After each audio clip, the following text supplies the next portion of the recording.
الحمد لله والصلاة والسلام على رسول الله صلى الله عليه وسلم وعلى آله وأصحابه ومن سار على نهجه واستنى بسنته إلى يوم الدين. amatenda amajjuvu omutali yadde obukendeevu ga Allah subhanahu wa ta'ala, tuzzaako okusabira n'okusaalira emirembe gidde eri owekitiibwa Muhammadin sallallahu alayhi wa sallam. Olunaku olwaleero lunaku lwakuna pulogulaamu yaffe nga bulijjo ey'ebyobusika, nga tugezaako okutunuulira ensiguko n'egyebinaasembera biidhnillahi subhanahu wa ta'ala, nga tusomesebwa sheekhe waffe Kasule Umar, era nga olunaku olwaleero nga tetunnatandika biidhnillah, njagadde tubeere nga tubanjulira basponsors baffe aba Firdaus Hajji and Umrah Services, nga bebateekamu amaanyi okuba nga tutuusibwako pulogulaamu eno, tubeere nga tusoma eddiini yaffe, tubeere nga tumanya ebintu ebikulu ennyo mu bulamu bwaffe ng'Abasiraamu. Era nga baganda baffe abo tujja kubasanga ku nnamba zino wammanga, nga bali ku nooti 7, nooti 5 85 85 99, oba nooti 7 nooti 3 89 8 23, oba bakubire ku nnamba ya nooti 786 491 666. Aba Firdaus Hajji and Umrah Services basangibwa ku ploti ey'okuna Market Street Nakasero, era nga batuukire insha Allah subhanahu wa ta'ala bakuyambeko mu mbeera zo eza hijja ne umrah n'okutambula okulala biidhnillahi subhanahu wa ta'ala. Nze atalabibwako nkakasa abasinga beebuuza ayogera aliwa, nindi mabega wa kamera, nja kubeera mwanjuzi atalabibwako biidhnillah, saamukirize. So ndine muganda wange Kasule Umar, kambeere nga mukwasa omuzindaalo biidhnillah tutandike. So nja kuba nga yene mabega mbeere nga mbanjulira ebibuuzo binamubuuzizza, tubeere nga tunya ne baganda baffe abali naffe biidhnillahi subhanahu wa ta'ala. Naam Sheikh. نعم الحمد لله وبه نستعين والصلاة والسلام على أشرف الأنبياء والمرسلين محمد بن عبد الله صلوات ربه وسلامه عليه وعلى آله ومن والاه إلى يوم الدين. أما بعد، السلام عليكم ورحمة الله وبركاته. Tumebaza Allah subhanahu wa ta'ala na yini matenda majjuvu akyatukuumye buli omu mu mbeera mwawangalira, buli omu mu mbeera gy'alimu. Tumusaba okusaasira kwene emirembe mbaka Muhammad sallallahu alaihi wasallam, eri abantu b'ennyumba ye, eri basahaba n'abo abagoberera obuufu bonna mwe yayita, n'abo abalitambulira ku nkola y'emu okutuusa Allah w'ekitiibwa lw'alisalawo okujjawo ensi eno. Allahumma amin. Amanya googeddwa era nga gamanyikiddwa naye ng'okukigogaddamu si haramu. Amanya Omar Sulaiman Kasule, okutambula naawe mu musomo guyitibwa al-mirath. Mirath kitegeeza obusika enijeno, abantu kisinga okuba nga tutegeera. Nga bulijjo tukolera wansi w'ekibiina ekimanyikiddwa nga Islamic Inheritance Consultation, Islamic Association for Islamic Inheritance Consultancy in Uganda. Kibiina ekyo kyasetingibwa okulaba nga kitereeza, kiwabula, kilungamya abantu ku mbeera ezikwatagana ku busika, omuli okukola ebiraamo ebitambula n'amateeka, okutuusaako ebiraamo, okuvaluwinga ebyobusika oba ebyobugagga, okubeera nga baberaageranya emiwendo egy'ebyobugagga, okubanga buli kintu kyonna omuntu nga bamanyi butya oba valu ekirimu oba kizitowa kyenkana ki mu mbeera efaananako bwetyo. Okusomesa obusiraamu enijeno nga butukimanyi mu misomo gyonna nti obusiraamu bwonna bwakusoma. Innama Allah subhanahu wa ta'ala kenyini atukakasa nti innama yakhsha Allaha min ibadihi al-ulama. Togenda kutya Allah nga tolina kyomanyi, kubanga lwaki nti tojja kusobola kwetangira nsobi, tojja kusobola kwewala nsobi, wabula tuula wansi oyige.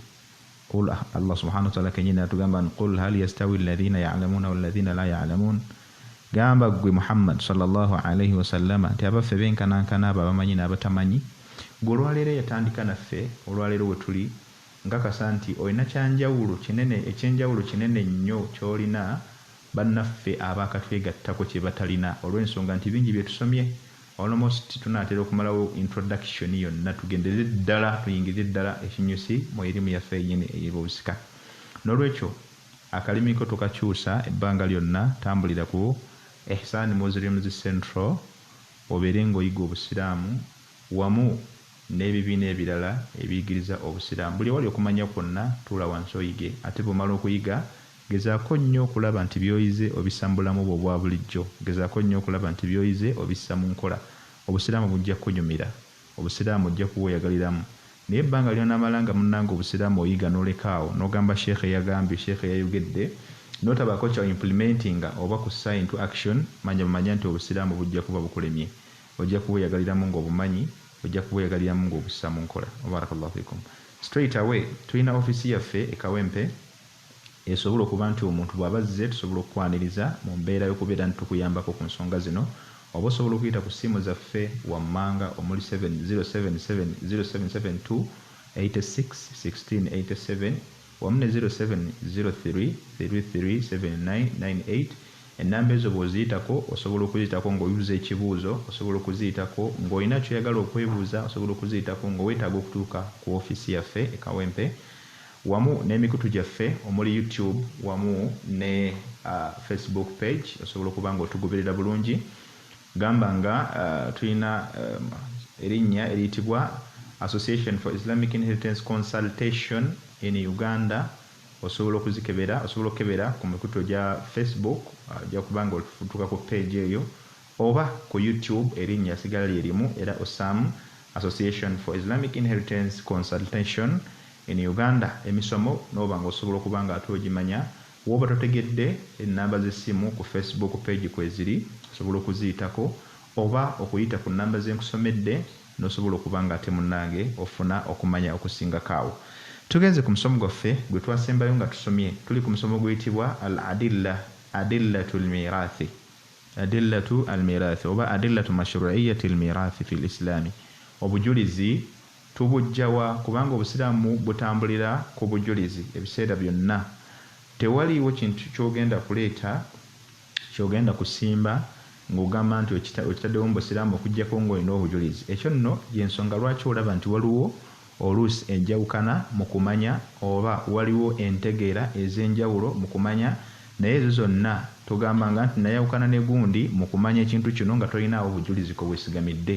ate nga gweyawukanyeko alinako obujulizi kyova olaba nti olwaleero tulina soosi z'obujulizi obw'obusiraamu nnyingi naye ziri genuine abantu zetusinga okumanya oba enjatiikirivu ennyo mwe muli al-Qur'anu al-Karim nga nkakasa nti omulundi oguwedde wiiki yaffe yayita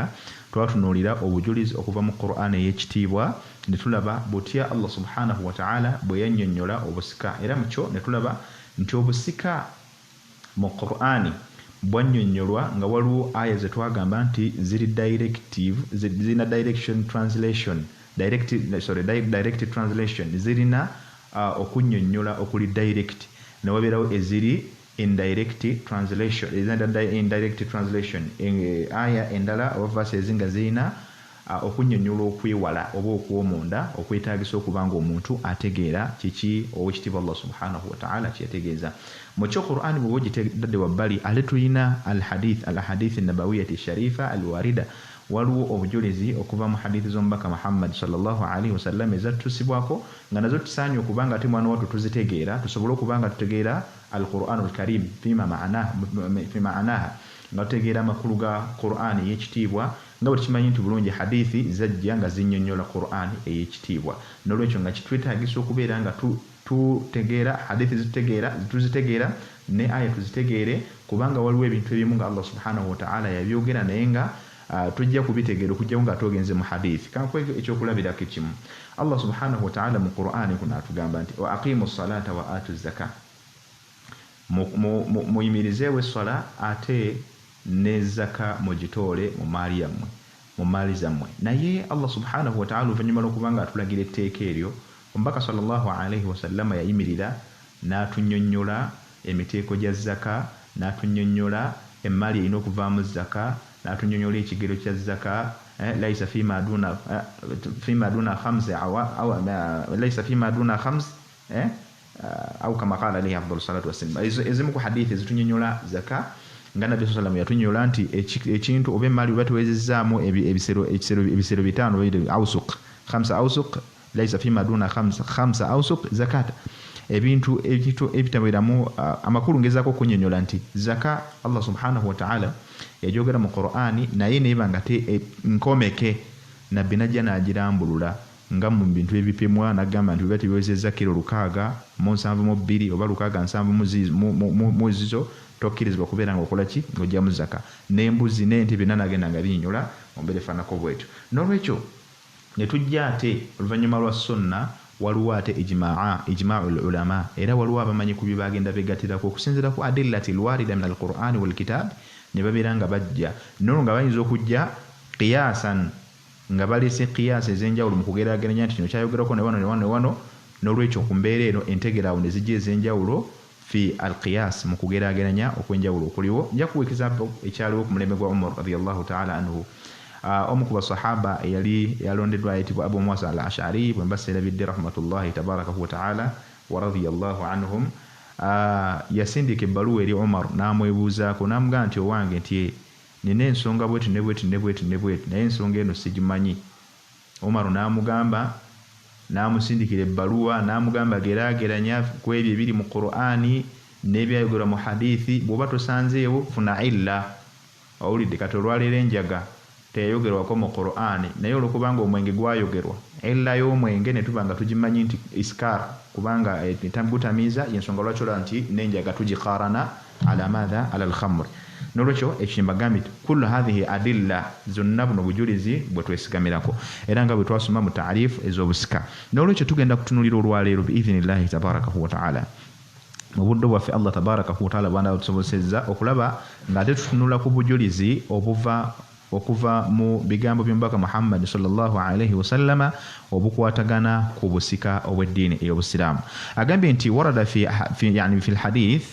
الحديث عدد كبير من الأحاديث الشريفة الصحيحة التي تدل على بعض أحكام المواريث. بوغندا محدث زنبك محمد صلى الله عليه وسلم وجاك سانغا حديث mpitirivu nnyo ezajja nga zinnyonnyola obusika, era mu zo tujja kulabako ezimu wadde tetujja kuzimalayo wabula kuwaako obujulizi hint. N'olwekyo tafsilan li ayatin wa tawdihan limaaniha au limaanaha, ng'ekigendererwa mu hadithi zino okuleetebwa okubeera nga zongera okulambulula n'okunnyonnyola amakulu aga Qur'an ey'ekitiibwa, au bayanan lihukumi sakata anhu alquran, oba okujja ekyali kiresa hadithi zino kubeera nga zitunnyonnyola ennamula yonna Qur'an gyeba teyatuukiriza, kye bayita okwatuukiriza sigamba nti oba aba Allah tabaraka wa ta'ala takyogeddeeko, wabula Allah asobola okwogera ekintu ng'akireetedde mu kirala. So Qur'an nga yeetaaga okutaggululwa nga tukozeseza hadithi ez'ekitiibwa, kama fi tawrithi aljaddi wal ikhwa aw aljaddi wal jadda, nga bono laba jajja omusajja ne jajja mukyala, nga for example tuli mu busika, ojja kulaba nti mujja kusangamu ikhtilafaati inda al-ulama, mu bamanyi abakulembera min as-sahaba khasatan, ojja kulaba nti baayawukana mu mulyango ogw'okusikisa jajja omukyala n'omusajja mu busika bwabwe mulimu endaba ez'enjawulo, entegeera ez'enjawulo okusinziira ku bamanyi bano. Wal akhu wal ukhtu wal banatu, ate olabe nti era mu kubawo kw'abooluganda abawala n'abaana b'omugenzi abawala singa baba basangiddwawo nga be basika, abaffe obusika obwo bubeera butya? Ekyo Qur'an teyakireeta directly. Wa tawrithi dhawil arhami, ab'eŋŋanda abasigadde bonna, kubanga temuli mugabo guli direct nti guno gwe guno, okujjako tukimanyi bulungi nti ebyo Nabbi sallallahu yabikwata mu ngeri esaanidde, n'atuwa n'obujulizi n'embeera kuteekeddwa okubanga tutambulira ng'akozesa Qur'an ey'ekitiibwa. Qur'an bweyogera ku b'eŋŋanda naye netakubanyana nti Allah subhanahu wa ulul arhami ba'dhum awla bi ba'dhin fi kitabillahi min almu'minina wal mu'minat. nti Allah subhanahu wa ta'ala yakakasa natugamba nti abasinga obulungi okubanga basikira omuntu beeba ab'enganda ze abalina akakwate mu buzaalirano bwabwe naye bwagamba abooluganda nti kakati mu booluganda bangi bwogenda tutambinga bannaffe bwetuba twali tusoma oluzungu batambinga ne batugamba nti family eno bajawulamu emiteeko ebiri balina kye bayita nuclear family ne bayita extended family kati ffenna bwe tuba tubigasse wamu bwe bagamba ab'enganda n'abaana bo babeeramu na buli kimu kakati gwe mbanganda ogenda muwaaki n'ogenda muwaaki gwe mugaso gwa hadithi okutunnyonnyola okumanya kiki kyeteekeddwa okuba nga tukola agamba tuwa shurutu lmirathi wa asbabihi wa arkanihi wa mawaniihi Qur'ani eyo gy'olaba teyayonnyonnyola teyaleeta direct bulombolombo bugaana muntu mu busika bumugoba oba ensonga ezimusembeza oba empaji directly naye nga yabyogera Qur'ani yabyogera naye nga kyetaaga tugambye nti hadithi zijja kunnyonnyola kutemera nti wano bwe bati era teyaleeta mpaji zeesigamirwako mu busika wadde okuleeta ensonga ezigoba omuntu mu busika wanahawu dhalika mimma yuraddu au yaruddu tibaan n'ebyensonga endala ezitayogerwako mpitirivu ngezo example zetukuwadde mu ebyo byetagwa okubanga bigoberwa biidhnillahi tabaraka wa taala so mumbeere fanako bwetyo nga bwe nkuleetedde nti kati olwali tugenda kutunuulira abaffe Qur'ani nga bwe twalaba hadithi z'omubaka sallallahu alaihi wasallama zoogera ki ku nsonga ezifaananako bwetyo agambe nti walfiqhu fi ahkami ddin ate agamba nti okutegeera amateeka g'eddiini wa shara'i l-islaami n'okubanga tutegeera ennamula oba amateeka agateekebwawo mu busiraamu agambe nti yahtallu almakanata al'udhma min bayini ulumi shar'iyya ojja kulaba nti erimu eno gye tusomeyo faraidu ojja kulaba nti erina ekifo kya waggulu nnyo kya nkizo nnyo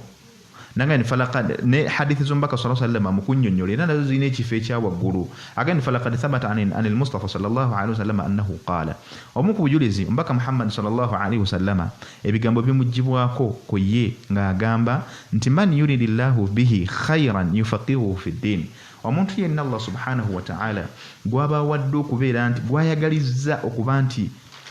amwagalizza ekirungi amugadde okumusitula eddaala yufaqihuhu fi ddin amufuula oba amukugula mu irimu ey'eddiini oba mu irimu ekwatagana n'obusiraamu agambe nti fa an abi hurairata radiyallahu ta'ala anhu qaala hadith abi hurayra agamba abi hurayra Allah subhanahu wa ta'ala asemeku ye agamba nti qala rasulullahi sallallahu alayhi wasallam mbaka sallallahu alayhi wasallam ayogera ebigambo bino wammanga n'agamba nti ta'allamul fara'ida wa'allimuha muyige ebyetteeka ate mubiyigirize ta'allamul fara'ida wa'allimuha twagamba ekibatunyonyo ekigambo faraidu kino kirimu amakulu mangi twagamba nti faraidu kitegeeza emigabo faraidu kitegeeza ebyetteeka faraidu kitegeeza ebintu ebitemeddwa ekibadde awamu nekitemwatemwamu mu mbeera efaananako bwetyo naye fa innahu nisfu lilmi ate mukimanye nti mazima ddala faraidu eno nisfu lilmi kitundutundu ku kumanya hadithi ene tukakasa nti okumanya omubaka Muhammad sallallahu alaihi wasallama yakutemamu emirundi ebiri okumanya okukwatagana n'obulamu obw'omuntu n'okumanya okukwatagana omuntu ng'avudde mu nsi kwe kumanya okw'emirundi ebiri so okumanya okusookera ddala kwe kumanya ani gw'osinza tawhid nembeeramu fiqhu al-islam fiqhu al-muamalat omuntu engeri gy'oteekeddwa okweyisaamu neeyisaayo mu bantu mu mbeera efaananako bwetyo n'okumanya nawafil sunna z'omubaka Muhammad sallallahu alaihi wasallam kuno ku nsi byonna n'obimanya okuwasa wazawaji wa ghairiha kullaha n'obitegeera ng'oli mulamu nga bw'oteekeddwa okuba nga by'okozesa mu bulamu obwo n'okumanya kwe bayita nisful ilm kwe kubeera nti oluvannyuma lw'okufa ate kyekiddirira byonna ebikwatagana ku muntu oluvannyuma lw'okufa nga Allah amuggyemu omwoyo kwe bayita ki an-nisful ilm kyekitundutundu ku kumanya wahuwa yunsa nabbi yatugamba sallallahu alaihi wasallama mukimanye nti bannange irimu eno Allah subhanahu wa ta'ala agamba nabbi sallallahu alaihi nti abi hurayra ayongera n'atugamba nti nabbi sallallahu alaihi wasallama yagamba Abu Bakar radiyallahu ta'ala anhu namugamba nti ya Abu Bakar owange gwe yamukowola nabbi sallallahu alaihi wasallama namuyita namugamba nti ya Abu Hurayra owange gwe Abi Hurayra ta'allamul fara'idha wa'allimuha mumanye ebyetteeka ate mubiyigirize fa innahu nisful ilm mazima ddala ebintu ebyo byemulaba byemulina okumanya kyekitundutundu ku kumanya wahuwa yunsa ate ebintu ebigenda okwerabirwa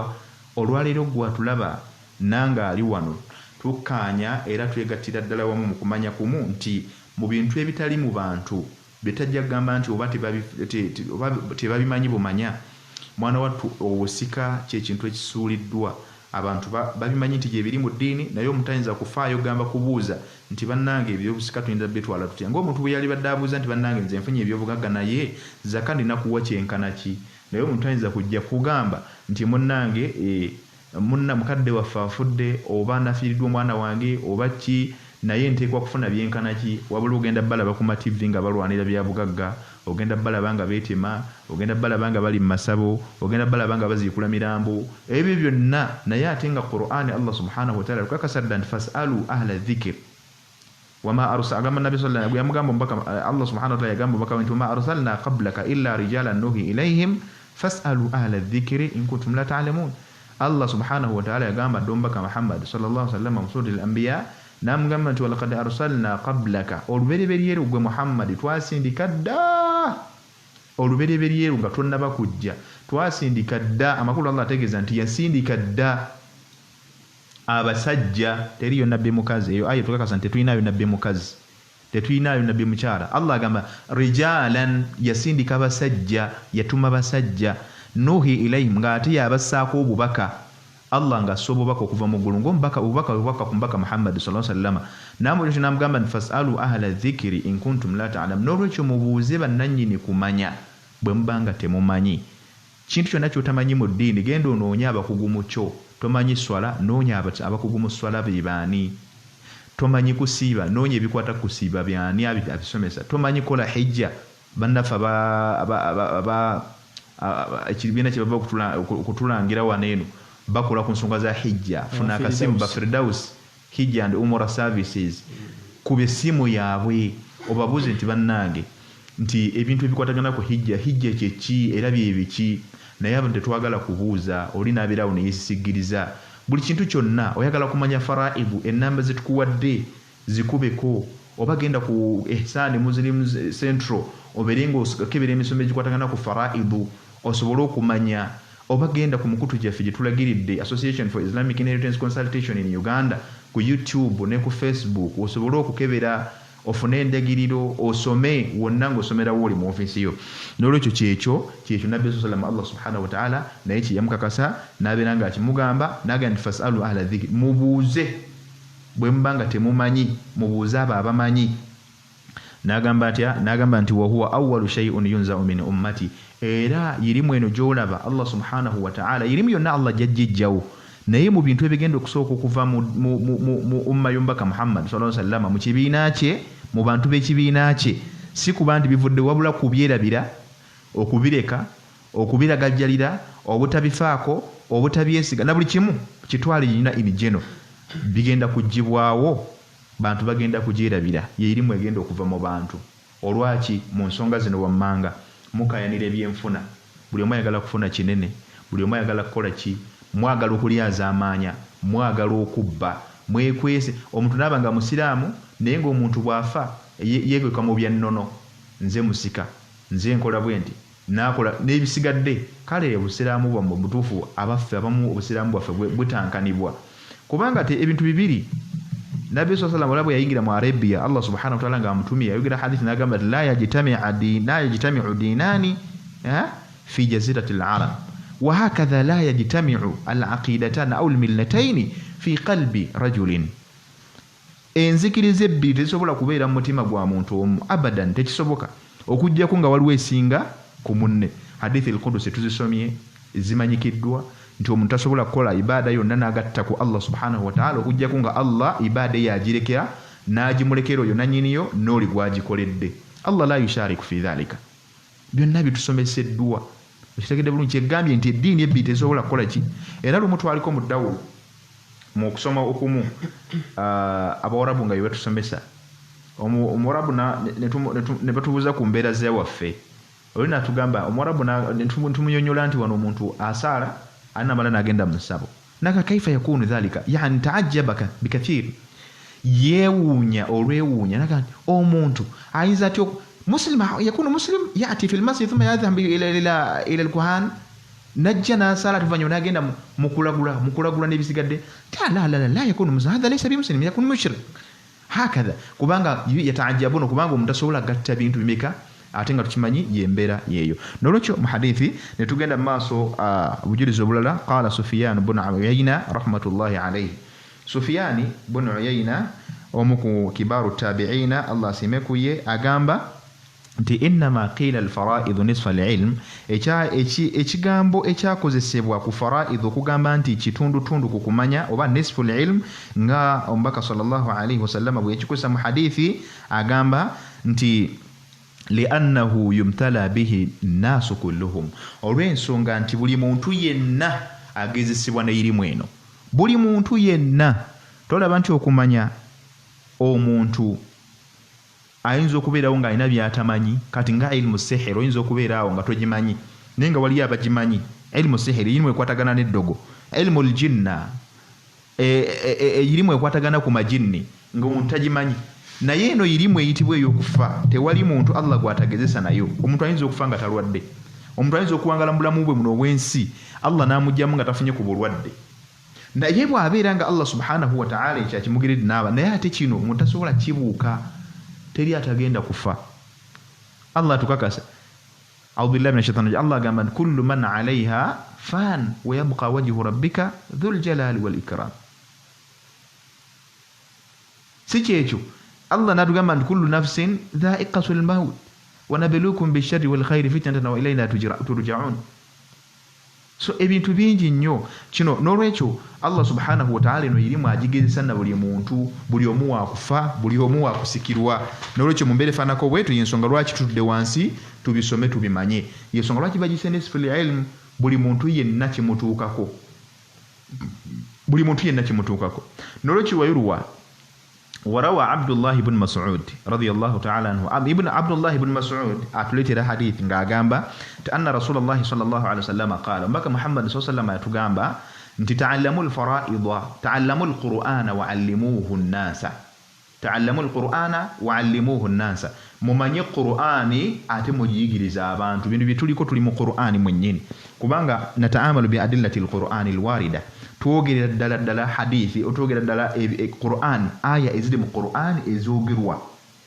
ezikwatagana ku busikazi tunnyonnyola eno yonna gye tuli eno tuli mu tubisingidde ku Qur'an n'olwekyo kyava agamba ta'allamul Qur'ana wa 'allimuhu an-nasa Qur'ani mugimanye kikakata konze naawe okubeera nga tumanya Qur'ani bwengeri gyesomebwamu tafsiri waayo tajwidul Qur'an okugirongoosa mu nsoma yaayo wa kullu ma yata'allaqu bi tahsinihi na buli kyonna ekyetaagisa omuntu okubeera nga agirongoosa salamatu nutqi bil Qur'an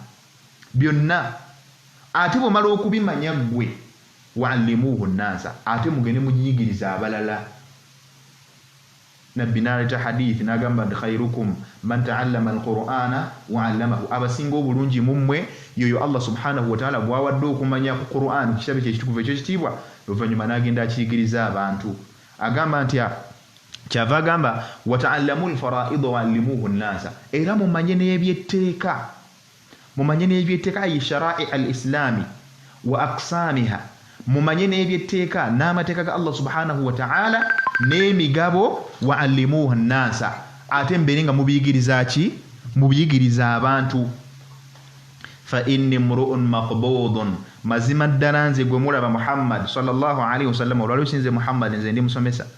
nze ndi musigiri wa nabbi sallallahu alaihi wasallam nga bwe yagamba al-ulama warathatul anbiya fe tuli basika baba nabbi abajja okubasomesaako n'olwekyo kyava agamba nti fa inni mru'un maqbudun mazima ddala nze ndi muntu oba ndi waakufa mazima nze ddala Muhammad gwe mulaba ndi waakufa olwaliro Muhammad aina huwa aliriddawa olwali tusoma kugamba qala yagamba aina huwa law kana mawjudun lakunna yaqul twaligambye nti waali ayogera naye qala lwaki maanahu salafa famata byayita okudda ebibye yafa nabbi sallallahu alaihi wasallam naye ebigambo bye byasigalawo ebitulungamya nagamba nti wa inna al-ilma sayuqbad n'irimu eno yatukakasa nabbi sallallahu alaihi wasallam nti yakugibwawo wenna ali eyo atulaba n'atuwulira kimanye nti enkya bujja ku kyenkya nga Qur'an eno gy'olaba eri mu bitabo tekyalimu wabula ng'olina safahat olina mpapula bino byonna byolaba hadithi ze tusomako olwaleero bujja kukyenkya nga ilmun marfu' nga irimu tekyaliwo yonna nga tolina wogenda kugijja kitegeeza ki ekyo tuula wansi oyiga erimu gy'oyize n'okwata n'otegeera y'erimu gy'oyize n'okwata n'otegeera n'ossa mu nkola y'erimu eyo ekakasibwa okubeera ddala nti omuntu agiyize n'olwekyo tutuule tuyiye tutegeere obusiraamu bwaffe agambye nti watadhaharu lfitan era fitina zijja kweyongera zijja kulabika olwaleero tuli kuki kiritegeeza nabbi sallallahu alayhi wa sallam yali ayogera ddala ku mulembe gwaffe guno gwe tuliko watadhaharu lfitan olwaleero fitina mpitirivu mulwanaganye mu mafamire gammwe mwesse temukyakwatagana abafamire abakadde bawukanye n'abaana buli kimu kyonna kyonoonese lwaki lihadha alilm watadhaharu lfitan fitina zigenda kweyoleka abantu bagenda kwawukana abantu bagenda kuttiŋŋana hatta yakhtalifa alithnanu abantu babiri bagenda kwawukana fil farida nga bawukana mu byetteeka bagenda kwawukana mu byetteeka la yajidani man yaqdi biha nga baleme n'okufunayo asobola okubalungamya okubaga nti bannanga kino kimwawukanyemu si kyekyo kino kyekituufu kyemulina okuba nga mukola ki mugoberera abantu bagenda kutuuka okwawukana nga tewalina muntu asobola kukola ki kubayigiriza n'olwekyo tumanye erimu eno tusobole okubeera nga tukola ki tugisa mu nkola nagamba wa anhu radiyallahu anhu era ayogera Abdullah ibn Mas'ud n'agamba nti man lam yata'allamu al-fara'ida Nabi sallallahu alayhi wasallam yagamba nti man lam yata'allamu al-fara'ida wal-hajj wat-talaq fabima yafdulu ahlu al-badiya hadha qawlu ibn Mas'ud radiyallahu anhu agamba nti man lam yata'allamu al-fara'ida omuntu ddala bw'abanga tayize mateeka nga tomanyi mateeka ga busiraamu mugamba nti muli mu bibuga oba tugamba nti tuli mu bibuga ewali irimu efumbekedde naye ate nga bakimbuyege tuli bangi bakimbuyege abatalina kye tumanyi ku ddiini tuli bangi naye nga mwe tuli nazum twogera ne tusamwasamwa nti tuli mu bamanyi tuli wali okumanya naye omuntu wabanga tamanyi na mateeka gatufuga tomanyi bufumbo omuntu ateekeddwa kuwasa atya tomanyi omuntu waba afudde ateekeddwa kusikirwa atya tomanyi omuntu waba afunye ssente biki ebyetteeka byateekeddwa okukola nga hijja wamu ne zaka abaffe omuntu bw'abeera nga baawukanye ne mukyala we bateekeddwa kukola batya mu mbeera eyo omuntu bw'abeera nga afunye ssente oba omuntu waba alidde oba omuntu ennamula z'essente biki ya haramu byateekeddwa kukola byatateekwa kukola biki ebyetteeka n'ebitali bya tteeka bw'obanga ebyo tobimanyi ng'oli mu kibuga ate ng'oli musiraamu ng'ebyo tobimanyi walhajja nga ne zaka tomanyi ne hajji togimanyi wattalaq ne talaka tagimanyi oba obufumbo fabima yafdulu ahlu lbadiya abantu b'omukyalo basingaki buli omu tuula wansi weebuuze bwe mba simanyi talaka bwe mba simanyi hijja bwe mba simanyi tawhidi bwe mba simanyi sawm bwe mba kusiiba bwe mba simanyi amateeka empaji ettaano nga bwe tuzimanyi nga tomanyi kubeera nti ngeri ki gyose n'okusaala abantu bangi tetumanyi olwaliro omuntu imaamu bw'ayimirira ku kituuti ng'agenda kusomesa swala buli omu ng'akwata engatto ze ng'afuluma bw'ayimirira ng'agenda kusomesa kusiiba swala ng'akwata engatto ze ng'afuluma fabima tafdulu ahlul badiya abantu b'ekyalo basinga ki ekitegeeza nti muba mukorespondinga mwenkana tolina kyobasinga kinene simba wakati abaseeka naam ako nga kankutteko nnyo naam bw'oba tomanyi mateeka tomanyi hajji n'ebisigadde byogeddeko naam maana obanga tugambe tuyinza okugamba bayogerwako abazibu ennyo bannamalungu naam exactly basajja bawarabu bannamalungu oba obasinga ki oba tolina kyobasinga kubanga lwaki kubanga gwe yalibadde mu kibuga gwe balibadde benyumirizaamu nti oba bwoddayo fala Allah subhanahu wa ta'ala mu sura tauba falawla nafaran min kulli firqatin minhum ta'ifatun liyatafaqahu fi ddin wa liyunziru qawmahum idha raja'u ilayhim omuntu ozze mu kibuga omazeemu emyaka 10 ova kabulannaka naye ofunayo wiiki n'oddako ekabulannaka mulina omuzikiti tosobola na kutuula mu masijidi yammwe kusomesayo ne hadithi emu boddayo weekweka bwekwesi ate nga boddayo basanyuka nti omwana waffe wuyo akomyewo ate mugendera mu makanzu babatye ne mugendera mu makoofiira shariya bakulaba oli w'amaanyi naye nga neswala tomanyi na tahiyatul masjidi Swala tomanyi na nsobi nkoleddemu tomanyi sujudu sahawi yebeera etya ebeera mu swala obeera wabweru wa swala kati ebyo byonna byonna mbutuufu tubeere nga tukola ki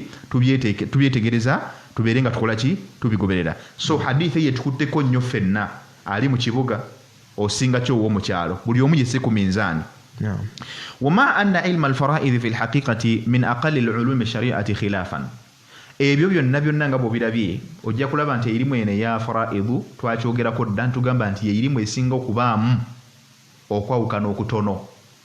لأن الله تعالى تولى قسمتها بنفسه olw'ensonga Allah subhanahu wa ta'ala kennyini yatwala obuvunaanyizibwa bwe okubeera ng'akola ki ng'agitematema n'aginnyonnyola wa ahkamihi n'atunnyonnyola ennamula zaayo wa kulluha mushtamilatun alaiha ayatul mawarith ereze ennamula zonna nga zeetoolola ku aya Allah subhanahu wa ta'ala zeya allati anzalaha Allahu fi kitabihi ziyassa mu Qur'an wa hadith nabawiyyati sallallahu alayhi wa sallam allati hiya bimathabati albayani wattawdihi limajri alquran alkarim ngezo zezeetoololako okunnyola kuno kwonna kwe tunnyonnyola kwolaba tunnyonnyola hadithi tunnyonnyola aya ezisangibwa mu Qur'an ekitiibwa wala takhruju almawarithu fil ghalib an dhalika era tojja kusanga busika obw'eddiini ey'obusiraamu naddala nga bufulumye mu hadith tojja kusanga obusika obw'eddiini ey'obusiraamu nga bufulumye ku aya abadan tebujja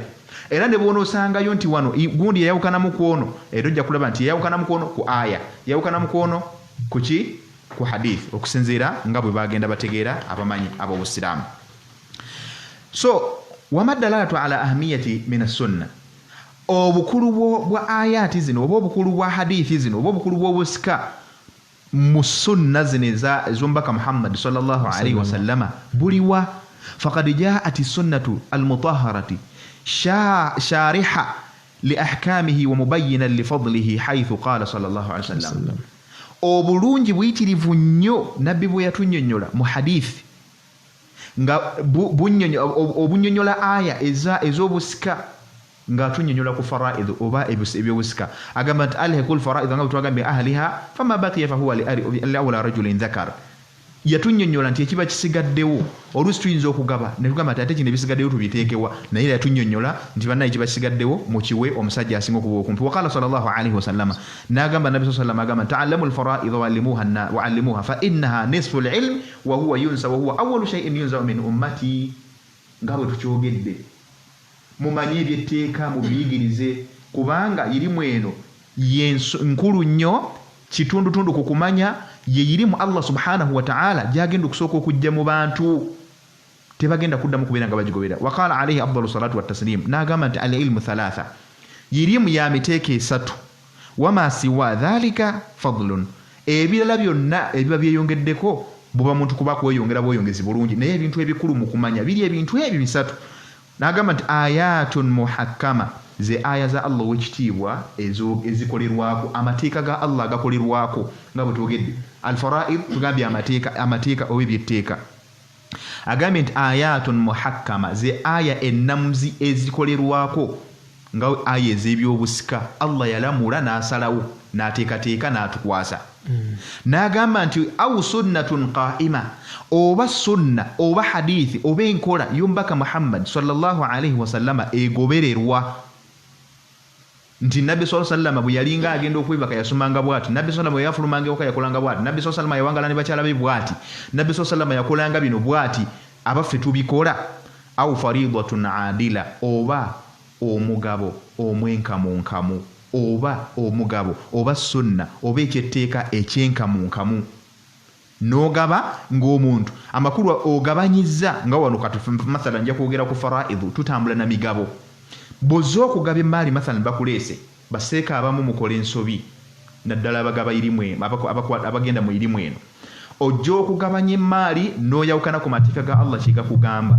omwana n'akuyitira n'akusomeseka miliyoni 10 n'omuwa omugabo gw'atalina kufuna n'omuwa watalina kufuna twegendereze kubanga ogenda kumaliriza ng'ogudde mbali abatali abatenkanyanganya nga Allah yenkanyiza naye n'obanga okoze ujur okoze eki weekubidde n'obanga tolamudde mu mazima nga Allah subhanahu wa ta'ala. Naam, ebitera okulabika nnyo. Allah abeerenga atusasira. Naam, muganda waffe Jalila Bashira atuwadde salaamu. Naam. Aisha Muhammad atuwadde salaamu. Maryam Yahya atuwadde salaamu. nakiri wa Sumaya Mugalanda atuwadde salaamu. Tulinawo Moses Nsamba alaba naffe, Ahmed Mujuzi naye alaba naffe muganda waffe n'abalala. Waliwo besiraba mu darusu ate nga nkulu nnyo gye bali. Mulimu Nalubega Zaamu, Amina Abral, Zawjati Muhammadi, Mariam Ahmedi, Fati Hassani, Najimba Rahma, bonna bakyala. So ate gino guno omusomo bandibadde basinga n'obbanga ababijjumbira. Mulimu Najjombe Rahma binti Muhammadi, Princess Shiba Muhammadi Katerega, Hanifa Nakirijja, muganda fa Ahmed Mujuzi yalabise, Kagumba Sauba tanalabika, Mai tanalabika, Atia binti Ibrahim, Ritos Ashla, waliwo Hadija Nase, Masika Hawa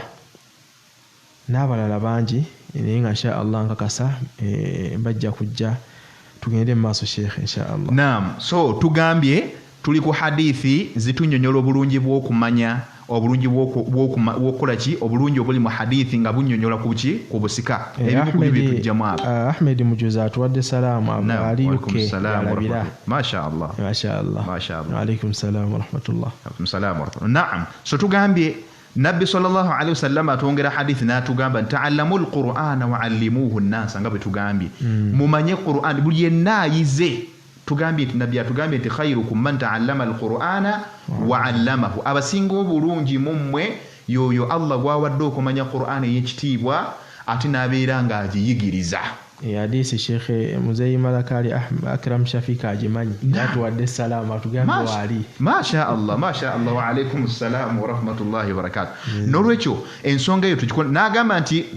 wa ta'allamu al-fara'id, era mumanye ebyetteeka, mumanye amateeka ga Allah subhanahu wa ta'ala, sharia, mumanye amateeka agatufuga mu bufumbo, manya amateeka agatufuga mu kulya, manya amateeka agatufuga mu kwebaka, manya amateeka agatufuga mu ntambula, amateeka agatufuga mu hijja, amateeka agatufuga mu zaka, agatufuga mu kusiiba n'ebisigadde byonna min al-ibadati. Nabi sallallahu wa alimuha, ate mugayigirize nga bwe tubayigiriza olwaliro obusika. Nagamba fa inni mur'un maqbudun, mazima ddala nze ndi muntu ndi wakuvaawo, ndi wakuva mu nsi eno. Wal ilmu marfu'u, n'erimu Allah ajja kugisitula, ajja kugijjamu. Wayushiku an yakhtalifa ithnanu fi al-faridati wal mas'alati fala yajidani ahadan yukhbiruhuma. Atujja kulaba abantu bajja kutuuka ekiseera baawukane nga baawukana mu tteeka, nga baawukana mu mugabo, baawukana mu amasala mugamanyi bulungi, oli naddayo n'ajadala n'oja n'akola nti baawukane mu masala fala yajidani ahadan yukhbiruhuma, balemena kufunayo omuntu abagamba nti abange nti bw'abanga Nabbi sallallahu alayhi wa sallam agambye nti bwe tuba tufukamye tusoosawo maviivi, nawuli anaga nti bwe tuba tusaawo mikono, hadithi ezo tuzigase tutya, kyova olanga kyo bayita aljamu baina al-adilla, entegeera yaffe ekubagana naye ate nga hadithi tezikubaganye. Mstegede bulungi nga tuddayo mu usulul fiqh abaffe al-fi'l wal qawl madha nuqaddim, bwe tulaba nti Nabbi yakola bw'ati ate Nabbi yagamba bw'ati, madha nuqaddim ala al-fi'l ma'a al-qawl, nuqaddimu al-qawl ala al-fi'l. Ekitegeeza nti tugenda kuddayo kukola kwawukana kuwanyisiganya bigambo, kulaajana kukola fi mas'ala, kubanga lwaki tufunye madha yajma'u baina al-adilla, tugase wakati waki wa dalilu ebbiri, amagezi gaffe gabadde gakubagana naye batugambye nti munnange Nabbi bw'abanga akoze ate n'ayogera tukulembeza nnyo ekigambo okusinga ate okukola, n'olwekyo mubeera efaananako bwekyo. Naam. Muganda ffe Ahmed Mujuzi atugambye nti omusomo mulungi nnyo. Masha Allah. Waliwo embeera gye yayitamu emabegakaawo yali mu famire yaabwe. Naam. Biidhinillah ndowooza n'agiyitamu ku lw'omusomo guno biidhinillah. ما شاء الله ما شاء الله. نشكر كل من يشارك في هذا الموضوع. tusaba bwemwenna mwenna ne bannammwe mbakubiriza baire nga batwegattako era tubebaza mwenna abagezaako okulaba nti mutwegattako insha Allah. Tugenda mu maaso kyava agamba mu mbeera efaanako bwetu, fafi hadhihi al-ahadithi at-targhib fi ilmi fara'id fahiya tahmilu inayata khasatan bil ilmi al-jalil. Hadithi zonna zonna zetusomye waggulu zirimu okutukubiriza okubeera nga twekwata ku irimu eno oba irimu yonna okugitegeera ta'aliman mu kugimanya wa amala mimma yadullu ala ahmiyatihi, n'okukolera ku byonna ebiraga obukulu bwa irimu eno. Wala alla min al-hikma, oba oliawo ne mu nsonga ezimu ezitulaga oba ezeewala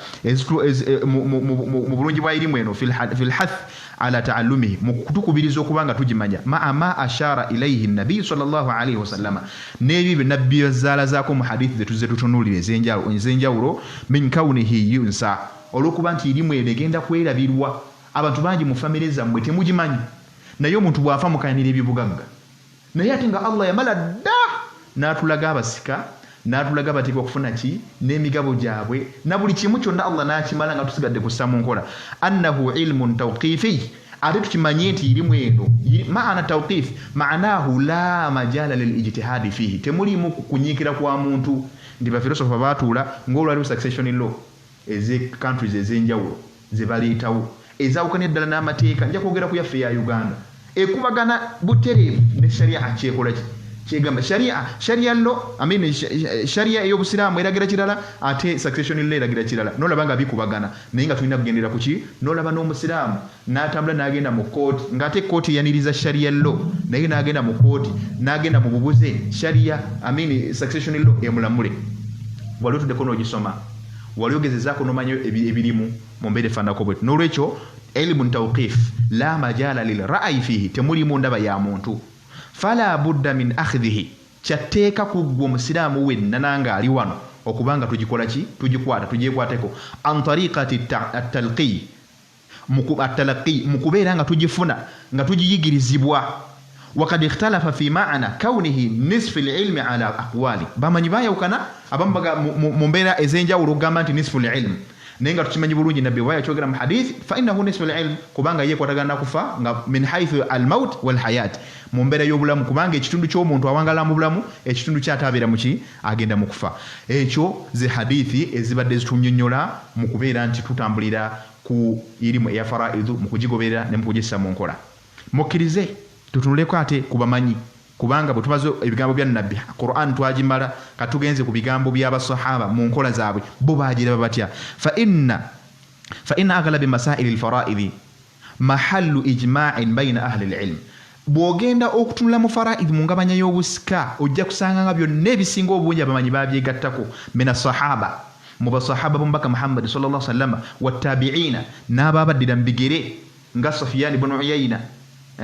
gutulabyeko Sufyan ibn Uyayna waliwo n'abalala bangi gwetunagenda tulabala waman ba'dahu min ahli al-ilm n'aba baddako paka olunaku olwaleero li anna madkhala al-ijtihadi fiha da'ifun omuntu okuvayo n'agamba nti ze nanyiikidde ne ndaba nga omugabo mu Qur'ani tulina okwongeramu omugabo oba oli ku kikyamu anna hadha dalilun qat'i bino Allah bijibwa ddala mu ggulu tebiriko ntegera ya muntu yenna haythu tawalla Allah subhanahu wa ta'ala qismata fara'id bayna ahlihi binafsihi fi kitabihi al-karim ye Allah yatwala obuvunanyizibwa bwe yeke nyini nabyekolerako wa ala lisani rasulillahi sallallahu alaihi wasallam ati nabbi sallallahu alaihi wasallam na yeke nyini Allah nabiranga yamuwa okubanga annyonnyola kanko ekyo kulabikira kuna kibawa nagamba ati nabbi sallallahu alaihi wasallam yeke nyini taina mu ndaba muno byonna yalindanga Allah subhanahu wa ta'ala okubanga amuwa omukyala yajja eyali mukyala wa Sa'ad ibn Rabi'i ng'abuuza abaffe emaali yabba taata w'abaana yali agiddiza omuto ng'abaana abagobyemu najja eri nabbi n'amwebuuza nabbi n'amugamba nti genda ekyo Allah ajja kiramulako naye singa yali alinamu endaba mutuufu yali badde amugambirawo nti nidda tekisoboka tekikola ki naye yagamba nti genda Allah ajja kiramulako paka Allah oluyassa obubaka obukola ki obunnyonnyola ensonga eyo نولج الاجتهادات فقد اجتهد الصحابة رضي الله تعالى عنهم في الميراث بصحابة باني كيلو كبيرا يريمو ينبجي السمون كولا نمكو جمانيا في مسائل محظورة mulimu ebimu nga banyiikira ng'ebimu nagambye nti Qur'ani bwe yajja waliwo ebimu byetaako nako naye nga yabikonerako munda nga balina okunoonyereza so basahaba baatulanga ne banyiikira ne babeera nga baleeta nga mu masala ge bayita masalatu umariyatayn ojja kulaba bwe tunatugenze maaso waliwo amasala nga Umar ibn al-Khattabi yatuula ne yeetegereza fajitahada fima ra'ahu n'abeeranga mu ebyo bye yali akola mu yali asomesa ne mu kugabanya yali agabanya yaleeta masala ge bayita masala ga Umar mariyatayn wal musharraka n'amasala ge bayita musharraka era Umar yagakola ki gava ku Umar radiyallahu ta'ala wa tawrithi al-ikhwata ma'a al-jaddi n'amasala galimu okusikisa abooluganda ne jjajja kubanga Qur'ani sakata anha Qur'ani yaleeta dalilo direct wabula bajja mu hadith zombaka Muhammad sallallahu alaihi wasallam naye byali oluvanyuma wa tawrithi dhawil arham n'okusikisa ab'enganda abasigadde abatalina migabo mu Qur'ani ne Qur'ani beetaako nako wa tawrithi algharika walhadmi n'okusikisa omuntu abantu abafudde mathalan tuli maradu olwaliro mu nsi ezimu America n'ebisigadde mu kalu lwa Bulaya abantu badde bafa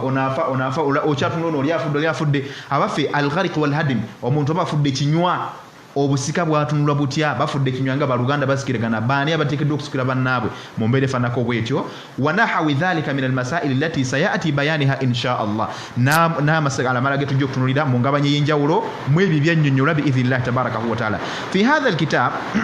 nagamba wallati qada fiha as-sahabatu wajtahada kalimatuhum alaiha binjo ojja kulaba nga mugamu ku masala basahaba ge bajitahada boke nyine beera nga baleetamu endaba zaabwe ez'enjawulo zijja okulaba insha Allah walam yu'lam lahum fi asrihim mukhalifun ate ng'ojja kulaba nti basahaba mu kaseera ako nga n'abamanyi weebali olwo tujja kudda mu usulul fiqhi nti okwegatta kw'abamanyi we kubaawo ku nsonga ebeebaddewo nga teyayogera mu Qur'ani oba hadithi naye ne bakosa hadithi ne Qur'ani ne babeera nga babinnyonnyola ne watabaawo mukhalifu yenna ayawukana mu mbeere fanako bwetu nti amasala ago gaba gatwalibwa فمثلا فمثل هذا الاجتهاد يكون حجة في باب الفرائض okwega tokufanako bwekutyo bwetuba tukusanze nga gyekuli bwetuyingira mu faraidu mwana wattu okwo kuba kukkirizibwa liannahu fi aslihi ijtihad kubanga kubeera kunyiikira fi fahmi nusus alkitabi wassunna okuvudde mu kutegeera Qur'ani wamu ne sunna z'omubaka Muhammad sallallahu alaihi wasallam wa tawjihiha n'ennungamya yazo walaysa ijtihadan mutlaqa wabula tekiri ijtihadi nti omuntu yagenze n'anyiikira n'alowooza n'akola kinedda agitahada asinzira ku bino ebyogeddwa okujjamu ekiyinza okuba nga kigobererwa wa sahabatuhum afhamu al-umma wa a'lamuha binususi ash-shari' wa muradihi minha basahaba ridwanullahi tabaraka huwa ta'ala alaihim bebatusinga okutegeera amateeka g'ekitiibwa Allah subhanahu wa ta'ala nga bwe yagoogera wamu ne hadisi n'omubaka Muhammad sallallahu alaihi wasallam n'okuzikolerako n'okuzissa mu nkola bebatusingira ddala n'ekisemberayo ddala biidhnillahi tabaraka huwa ta'ala agamba nti hikima ta'allumi al-fara'id wal-amal biha ekigenderwa mu kumanya erimu eno ya faraidu n'okubanga tugikolerako amma ta'allumu al-fara'id fa huwa min mafrudi al-kitabi min furudi al-kifayat allati tajibu ala majmu'i al-umma ojja kulaba nti irimu eno ekakata ku buli muntu makulu irimu eno farudhu kifaya kukubanga ekyetteeka ekyokumaliragana ng'omuntu singa aba avudde buli gurupu y'abantu nga at least musaanye okuvaamu omuntu agimanyi ku kyalo nga gwe muwangaalira oba buli mu mawanga ag'enjawulo nga waliwo ku buli kyalo buli district nga waliwo omuntu amanyi ebikwatagana ku by'obusika eby'eddiini ey'obusiraamu olw'obwetaavu obuliwo n'okuba nti abantu tuli beetaavu nnyo bihaythu idha qama bihi man yakfi sakata al-ithma anil baqin singa abantu bavaayo abamala nga tulina abantu ku kyalo tulinako omuntu gwe tusobola okwebuuzaako kitumalira okubeera nti abasigadde ne babeera tebasobodde kye bataboze kubanga bagiyiga nga waliwo asobola okutuluŋŋamya naye wabulawo omuntu yenna abaamanyi irimu eyo ffenna tufuna omusango kubanga okumanya kwa tteeka okugenda okunoonya okumanya n'okubuuza kwa tteeka nga Allah subhanahu wa ta'ala bw'atukakasa era n'atugamba tugende tunoonye nti fasalu ahla dhikri hadha hukum wa amr kulamula kwa Allah subhanahu wa ta'ala kusalawo kwe ate na kulagira kubantu ino okunoonya okumanya wasara fi haqqi al-baqina sunna eri ababa batamanyi singa oba waliwo amanyi kiba kisigadde nga kya sunna waliwo tebakiyize fala ba'sa bihim tebalina buzibu kubanga waliwo asobola okubanga abaluŋŋamya engeri gye bassaamu mu nkola amateeka ago fa in tarakahu jami'a uthimu bonna singa baba bakirese bafuna omusango wa amma al-amalu fil fari wa amma al-amaru bil fara'id okukolera ku yirimu eno inda at-tawrith aw at-tawarith huwa wajibun okugimanya kyatteeka ekyokumaliragana naye okugikolerako kya buli kinnoomu wadde tolina kumanya kwayo kyensimba mbagamba abantu nga ndi mu maaso gammwe nti gwe okugaba emmaali si kyatteeka ku ggwe kuba Allah yakimala dda naye okukolera ku bino Allah tabaraka huwa ta'ala okugaba kwe kyatteeka ku ggwe okukikolerako ogoberera enjigiriza ya Allah subhanahu wa ta'ala n'ennuŋŋamya y'omubaka Muhammadi sallallahu alayhi wa sallama agambye nti yaqulu Allah subhanahu wa ta'ala Allah subhanahu wa ta'ala agamba tilka hududullah okugabanya ebyobugagga bino ebyobusika bino byonna okubigabanya mwana wattu nsalosalo za Allah ze yamaledde okubanga ateekawo n'ekkomo ze yakomeka edda ezitasaanye muntu kubeera nga azibuuka tilka hududullah waman yuti llaha wa rasula omuntu yenna agondera Allah subhanahu wa ta'ala n'abeera nga agondera omubaka Muhammad sallallahu alayhi wa sallama mu njigiriza ye nga bwe tulabye yudkhiluhu jannatin tajri Allah wakumuyingiza ejjana eyekulukutira wansi waayo emigga khalidina fiha atenga wakuwangalira mu yo olubweya n'obweya bw'emyaka wadhalika alfawzu alazim ng'ate no kwe kwesima okusingayo obunene waman ya'si llah oyo yenna ajeemera Allah nga buli gwe kye bagamba tubagambe nti bannange mugende shariya ebalamule ne muyimira nti ffe tetwagala bya shariya ffe tetubyetaaga ebyo twagala bya kyenkanyi ffe tugenda mu kooti ffe tukola buki ng'obuvuyo bwemuleeta mu famire zammwe muba mumaze okukaafuwala n'obusiraamu bamwetaaga kwatula shahada mpya naga wataadda hududa kuba mubuuse ensalosalo za Allah subhanahu wa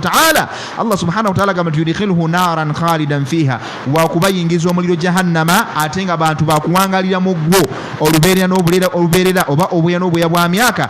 walahu adhabun muhin ate nga balina abantu abafaanako bwe batyo ebibonerezo ebya wansi ebinyomoofu mu mbeera efaanako bwe n'olwekyo ebyo bye bimu ku bye tulabye obujulizi obukwatagana ku sunna z'omubaka Muhammad sallallahu alaihi wasallama sunna okuva mu Qur'ani y'ekitiibwa nga bwe twaziraba wamu n'endaba n'enkola y'abasahaba ridwanullahi tabarakahu wa ta'ala alaihim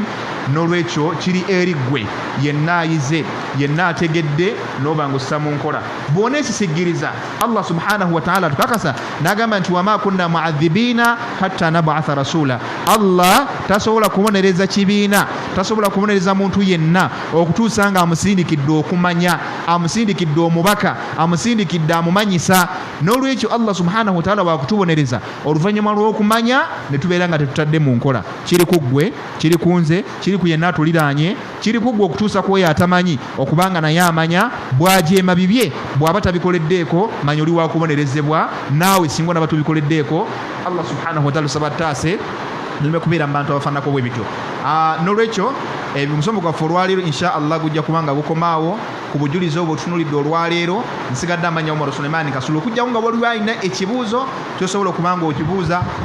textinga ebibuuzo byo biweereze obeere ng'oddibwamu ku ekyo kisobola okubanga tuddamu okusinziira ku misomo nga bwe gizitambula musigale nga muleeta ebibuuzo byammwe kituwe naffe okubanga tukola research ey'enjawulo okusobola okwongera ebisoko mu musomo guno tubatuuseko byonna bye mutamanyi bye tuba tusobodde okubanga tubiddemu nebyo tutatusobodde tubeere nga ate mwana tusobola okubanga ate tubizzaayo tubinoonyereze insha Allah. Naam Sheikh, waliwo ekibuuzo. Naam. Muganda waffe Ahmed Mujuzi naam abuuza ng'agamba nti kikkirizibwa omukulu abuuza nti kikkirizibwa naam omuntu wabanga musika oba omusika gwe baba balonze nga amiiru wabana abasigaddewo amiiru wa banne okukwasa obuyinza mutabani we ng'ate banne be bakyaliwo baganda be ekyo tekiriiyo. Naam, ekyo tekiriiyo kubanga ekigendererwa ky'obusika tujja kutuuka ku busika. Barakallahu fikum. Ekibuuzo kyanguye okujja naye nga tujja kukinyonyola nga tutuuse ku kiraamo. Bwe tunaba kuba maaso awo tubuuzaayo omusomo gumu tudde ku kiraamo. Omusika twagala tumanye ekigendererwa ky'obusika kiki, ekigendererwa ky'omusika kyeki, roles z'omusika oba ebintu omusika byateekwa okukola ebimulondesa kiki, kubanga obusika okuddamu mu bumpimpi bukulembeze nga bwolaba obukulembeze obulala. 1 headmaster w'essomero bwe bamukwasa essomero tebusobola kukyankyanga essomero lirye. Ekyo njagala tukitegeere. Omukulembeze w'eggwanga bwe bamulonda mu ggwanga n'ayinnya ku ntebe nga ye president tebusobola kukyankyanga eggwanga eba ensi efuuse yiye makaage. Omuntu yenna bwe bakwasa obuvunaanyizibwa mu woofiisi yonna tebusobola kukyankyanga woofiisi yiyo bukyenkya n'ogivaamu. Kye kimu n'obusika. Obusika bukulembeze ng'obulala nga bulaba chairman. Mukubbirako akatono omusika ekimulonza kubanga asobola okubanga ng'omukulembeze kubanga tutuukiriza mulanga gwa Nabbi sallallahu alaihi wasallam. Nabbi sallallahu yatugamba nti gurupu yonna ey'abantu etalina mukulembeze shayitaani yebeera omukulembeze waayo. N'olwekyo mu bigendererwa ekyalibadde kigendererwa mu busika kubeera nga tusaddewo omuntu nti ebirowoozo byaffe bwe tuba tubireese si yasalawo kyekisookera ddala. Kyova olaba nga ne pulezidenti alina paalamenti bw'aba alina ekirowoozo kirina kyalina akiweereza mu parliament ne bakikubako ekirowoozo ne baddayo ne bamuweereza n'asayininga ddala kituufu n'omusika gwe mulimu gwateekeddwa okuba nga akola. Tutuula ng'abafamire ku kyonna kyonna kye twetaaga ekikwatagana ku famire tutuula ng'abaana ne tuleeta ebirowoozo byaffe bwe tuyitamu n'abikuuma mu document. Abeera mukulembeze mu ffe naye tabeera si yatusalirawo wabula mukulembeze emirimu chairman gyakola, emirimu omukulembeze w'eggwanga gyakola, emirimu headmaster w'essomero gyakola, noono munnaffe mu famire gyateekeddwa okuba nga akola. Mu bufunze ndabika nkuzeemu naye nga tujja kudda mu kirambule nga tutuuse mu kiraamu insha Allah. Kitegeeza ntaba na buyinza buddira kifo kino kubanga headmaster bwe bakuwa headmaster tosobola kwera enkyanga ova mu ssomero n'ogamba nti oba headmaster mbuwadde gundi si gwe obugaba wabula directorate oba management y'essomero etwala essomero yetuula neera baani gwe esobola okuzzaawo. Barakallahu fiikum wa jazakumullahu khairan. Naam. Fe Mujuza Ahmed agambye nti jazakallahu khairan. Amiina ya rabbi. Insha Allah tujjaba Sheikh ojjaba okimenya bulungi ekibuuzo ekyo tunaatuuse ku topic eyo biidhnillahi subhanahu wa ta'ala. So ndowooza tuba tumaliriza biidhnillahi subhanahu wa ta'ala nga neebaza abaganda baffe bonna ababadde naffe. Omusomo guno mukulu nnyo, so twandibadde nga ffenna tujjumbira tubeere nga tusoma kubanga bikulu nnyo ate bwe bulamu bwe tuwangaaliramu ate bitukwatako ddala. Omusomo gubadde mufunda leero kuba tenutambula essaawa nnamba kitundu naye olw'embeera endala tufunyemu enkuba nga y'amaanyi ddala eyinza oteteganya empeereza zaffe maaso netusalawo tukatinga short naye nkakasa baganda bange bafunyemu ekyokuyiga ekyamaanyi era tujja genda mu maaso biidhnillah tujja kutambulanga bwe tuti ebibuuzo mubiteekengayo nga twakatandika bwe tuti biidhnillahi subhanahu wa ta'ala tusobole okufuna obudde obubeera nga bubiddamu bulungi, tusobole okufuna obudde obubigaziya era tubeere nga tubitegeera ddala bulungi ne baganda baffe abasigadde mubeere nga mubayita. Muganda waffe Ahmed Mujiza agambye nti bakyamaani ba families bazibu nnyo nante tebamanyi buvunaanyizibwa bubakwasibwa okusookera ddala nti bazimbira obuvunaanyizibwa bwabwe babuzimbira ku byabugagga bya mufu byabaalese imaana bababaza byabugagga bo babaza byabugagga yensonga lwaki olaba nti bikyali bizibu yensonga lwaki tutudde wansi tubeere nga tusoma ffenna awo tugenda kutuukawo tujja kunnyonnyolawo bulungi era omuntu ajja kutegeera nga tukulaze omusika gumuyita omusika actually ffe tumuyita chairman kubanga wano bwe twogera ku basika nga bwe tuli wano bwe tuli mu faraidu buli mwana yenna bwe mbanga nze mathalan nze nina mukyala wange n'abaana bange abaana bange basika bange mukyala wange musika wange kubanga balinamu emigabo bakadde bange basika bange kubanga balinamu emigabo mu maali yange kiri ekirala kya bukulembeze ani gwe tuyinza okukulembeza kyova abantu bagamba nti ku saidi emu abantu tebannamanya busika kyeki kuba omuntu addira omwana eyakazaalibwa mu mwezi gumu oba mu lunaku lumu ne bamuteekako ng'omusika tebamanyi. Bwe tunamala okutegeera obuvunaanyizibwa bw'omusika kyeki ojja kumanya ni asaanye okuweebwa obusika mu famire yo. Bwe tunamanya okutegeera roles z'omusika zaateekeddwa okubeera yaani era biki byakola ojja kumanya ni ateekeddwa okubeera omusika mu famire probably nabiki byateekeddwa okukola sikweza maali y'abaganda be kugyesibako so mu mbeera efaanako bwe ensonga lwaki twagala twawula obusika obuliwo twatunda obwennono ntunuli obwa jahiriya n'ebisigadde tugenda olwali obusika bwe tuliko bwesika bwa busiraamu bwe twagala otegeere omanyira kiki kyoteekeddwa okuba nga okola inshaallah subhanahu wa ta'ala. Twebaza abaganda baffe abafidde Sajja Umrah Services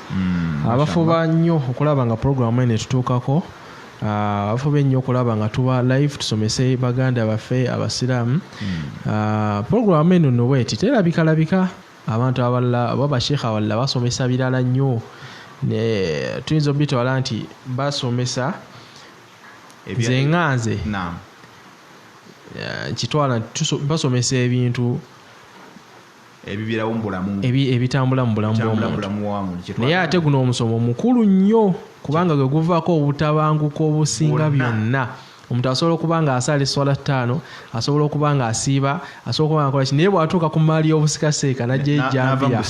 n'ava mu busiraamu. So guno omusomo guli sensitive nnyo. So kitegeeza bannatawhiidi ne guno omusomo tugukwateko kuba abantu wano baviiramu ddala mu busiraamu nnyo. Ffe totubulya bya shariya n'eswala giveeko n'okusiiba kuleke na buli kimu saddaaka za bwereere kuba obusiraamu tobukola ki tobuliimu nakiri. Naam. So baganda ffe abafiriddawusi batuyamba mu kubeera nti in fact baguddewo ebisaawa alhamdulillah. Mashaallah. Tulaba ku page za Saudi Arabia balaga tuyinza okukola umra mu maaso awo biidhnillah. Saba Allah abeere nga aggulawo. So abayagadde okubeebuuzaako ku bya umra ne hijja tutuuse wa n'ebisigadde bakubire ku namba zino wammanga noti 7 noti 5 85 85 99 oba noti 7 8 6 49 16 66 oba bakubire ku noti 7 noti 3 89 823 oba woba oyitiddeko mu kibuga yitirako ku ploti ey'okuna Market Street Nakasero ojja kubeera nga obasanga babeere nga bakunnyonnyola ebisigadde. Naam Sheikh kozere kirala ebirabira sigala ng'okyasoma wamu naffe tugenda okutuuka ku lunaku olwokuna nga luno ng'olinawo ky'olinawo genda ku mukutu gwaffe osome genda ku Ihsan Muslims Central misomo gyegiri oba ku Association for Islamic Inheritance Consultation in Uganda ku Facebook awamu ne ku YouTube osobola okufuna emisomo gyegiri miyitirivu ne bw'otuula kugiwuliriza oyinza obutagimalaako. N'olwekyo tuula osome tugenda okujja wano nga byemubuuza weebiri bitegereka bulungi alhamdulillah mubeere nga mubitegeera. Ate ekibuuzo era osobola okuyita ku namba z'essimu zenkuwadde 772 86 1687 oba 703-337998 osobola okuba nga obaako n'ekibuuzo ky'obuuza oba okujja ku ofiisi n'ofuna consultancy in full package inshallah. Naam, Hajjati Fatuma azze tumaliriza naye tumulabyeko mashallah atuuse naye omusomo inshallah gujja kubaayo n'emirala gye giri emabega inshallah musobola ogirivisinga oba ogiraja ne mujjayo ne mugira abalabako n'ofunamu kugamba ne tutakuleka nnyo n'obeera nga etunula tuze ku musomo oguddako oba ku track oba obeera updated bulungi. So tubeeyanza musobola tugoberera Ihsan Muslims Central Facebook n'ogenda ne ku YouTube ne ku Instagram kwetuli oba n'obeera nga ogenda ku YouTube. Naam, n'ebigambo ebyo biidhnillahi subhanahu wa ta'ala tubasiibula. Sigadde ndi Muhammad Sulait Kalanzi abadde mu ddoboozi ekifaananyi nga tekirabika ne sheekhe wange Omar Sulaimani ne Kawoki Juma atuuse ne inshallah tumusiibudde. Assalamu alaikum wa rahmatullahi wa barakatuhu.